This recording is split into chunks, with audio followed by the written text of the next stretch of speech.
23వ కీర్తనలో ఒక మాట ఉంటుంది కదా, ఆయన పచ్చిక బయలలో పరుండ చేను, శాంతికరమైన జలముల యొద్ద నడిపించునని ఉందే.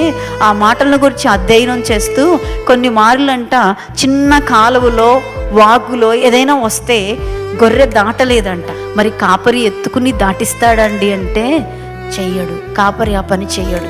ఏం చేస్తాడు తెలుసా? ఆ గొర్రె యొక్క పిల్ల ఉంటుంది, దాన్ని సంకలో పెట్టుకుని కాపరి దాటేస్తాడంట. దాటితే గొర్రె ఏం చేస్తుంది?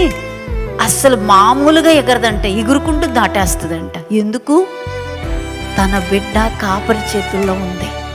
అందుకోసం అంట కొన్ని పరిస్థితులు మనకు అనుమతించేది మనం ఇంకా దాటగలమని, శక్తినివ్వడానికి, మనం ఇంకా ధైర్యంగా ఎదుర్కోగలమని, అట్టి ధైర్యాన్ని ఇవ్వడానికి, మనం జయం పొందిన వాళ్ళమని ఈ లోకంలో సాక్ష్యం చెప్పబడడానికి, మనం ఇంకా ఈ లోకంలో ముందుకి అడుగు వేయబడడానికి ఈ దేవుడు అనుమతిస్తున్నాడు.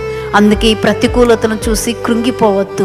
మన కుటుంబాలలో దేవుని కార్యాలు జరుగులాగున అట్టి భయాలను మనం అదుపులో పెట్టుకొని, ఎదుర్కొని, తట్టుకుని, తాళుకుని ఈ ధైర్యంగా దేవుని కోసం నిలబడదాం. సౌలు జీవితం భయంతోనే అంతమైపోయింది, కానీ ధైర్యంతో ఆరంభమైన దావీదు జీవితం ధైర్యంగానే ముగించబడి. ఎట్టి ధైర్యమో తెలుసా? అది తరతరాలకు వెడలుతున్న ధైర్యం.